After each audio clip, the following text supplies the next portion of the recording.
Hello everybody, good evening, namaste. Today is Saturday evening and we are here to talk about the most abused word in Indian politics called Uniform Civil Code. Uniform Civil Code is an article from the Constitution, Article 34, which was debated in the Parliament on the 23rd November 1948 for and against, and then the then speaker said it will be for the future generations to implement it. Why are we calling it as a directive principle? Because the directive principle, it says the state shall endeavor to secure for the citizens a uniform civil code throughout the territory of India. This is the 44th article of our constitution. In Hindi or Telugu we call it as Samvidhan. Samvidhan means common working code.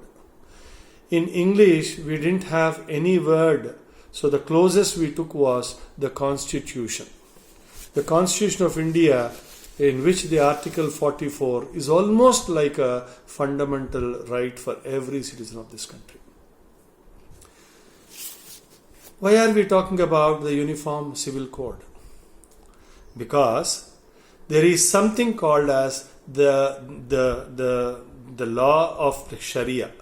The Sharia law, which was implemented in this country in 1937 with a devious means with the help of the British.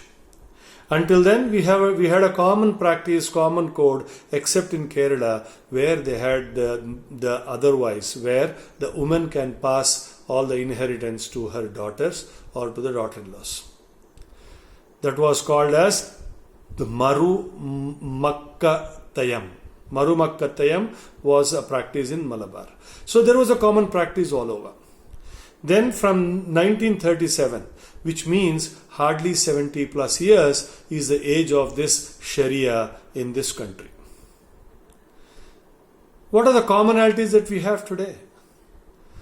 The commonalities in our practices is the contract law, the act of tenancy, the criminal law, and other civil matters, which are all the same for every citizen of this country, irrespective of he being a Hindu, Muslim, Christian, Parsi, Sikh, and whoever. So the citizens of this country have to have a common law. Then why are we fighting about this uniform civil code? Hindu says we want it, Muslim says we don't want it. And if you get deeper into it, it is more beneficial to the Muslims to have a uniform civil code because the Muslim women are highly abused. The Muslim women have been desperately thrown out in every aspect of their life. Hence, it gives us a deeper understanding, to have a deeper understanding of it, even before we say why do we want it or why we don't want it, we should know what are those commonalities that have to be brought in this land. The uniformity in the marriages, the uniformity in the divorce and the separation, the uniformity in the allowances, the maintenance of the spouse thereafter, the uniform adoption or the guardianship in case of a divorce, and the succession and inheritance. These are the 5 major commonalities that has to come in so that all of us can live as a common citizen of this country. We need not live as Hindus, Muslims, Sikhs in this country. We all should live as the Indians in this country. Let us jump into this to understand more about what is the uniformity in marriage. The uniformity of age, which has been passed as the law in the last 3 weeks in the Parliament of this country. Age of 21 has been established as the age of marriage common to both the boy and the girl. Why 21? because you get graduated at the age of 21, you become physically strong, you become mentally mature, and the World Health Organization says any pregnancy under the age of 20 is not advised, because you get the strength at the age of 20, 21. Hence, this common age of marriage at 21. Why has this to be brought in? Because the Muslims still believe that they have to marry at the age of puberty, which is the age of 9. How did they derive this at 9? Because when the Prophet Muhammad married Aisha at the age of 6 and brought her home at the age of 9. So the ages have passed. We are now coming to the modern age. Let's look at this, which is now established as a law by the Parliament, will be enacted hereafter. What are we talking about?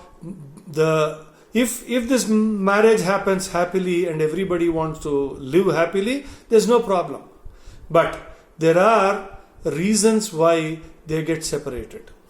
The separation can be in the form of different thought processes, infertility, or some disease like leprosy or some unsaid disease which they want to get separated. Hindus have already come under the gamut of the law. They go to a court to apply for a separation. They get their marriage registered under the Registrars Act. But in Muslims, it's not so. They have a very age-old practice called triple talaq. If the boy says 3 times talaq, talaq, talaq, and hence they are divorced. The divorce, now the Parliament had brought a law in the last 1.5 years or so where they cannot have a triple talaq. But they still can say talaq once every month, and within 3 months they can get separated. So this practice has to be stopped. The grounds on which the talaq can be taken should be stopped. In case of the Muslims, if they don't have children in the marriage, they are allowed to go and get married to the other. The infertility may be in the girl or in the boy. If the boy is infertile, even if he gets married second time or the third time also, it doesn't happen. Hence, the practice of divorce should be common. Then what are we talking about? The maintenance. The maintenance is for the girl to survive thereafter after they get separated. Reasons of separation have been established earlier in terms of divorce. Once they get the divorce, how should she take care of herself? In Muslim law, they say that they give biddat for 3 lunar months. Thereafter, she is left to her fate. So, the maintenance should also be common because she has to live. She has to hire a house. She has to go get her day-to-day needs until she gets remarried. So, the maintenance should also be common to everybody, and this can be derived by the constitution and the civil courts which will decide on that. Hence, that commonality should be established. In terms of the guardianship, after they are divorced, the maintenance has been established. Who should have the right of the children? Who should take care of the children? In Hindus, the courts are deciding on the mutual interest that the mother may have some children, the father may have some children, or all the children can go with the mother also. But in Muslims, it is not so. The female is left on her fate. The children have to stay with the father, who gets remarried, and hence after that you know what will happen to the children. So that commonality in adoption should be legalized, and there should be a commonality to have the adoption or the guardianship. In Muslims, they cannot adopt the children. Hence, they get remarried. If the adoption can be allowed to the Muslims also, then the remarriage can be deferred. Likewise, succession and inheritance of the property. In Hindus, now there is a common law stating that all the children will have equal property rights of their parents or the grandparents. In Muslims, it's not so.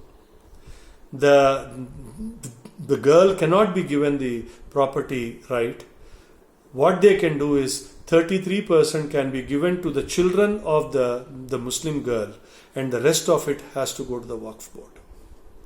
So, by bringing in these common practices, we are almost arrived at a common civil code amongst the population of this country.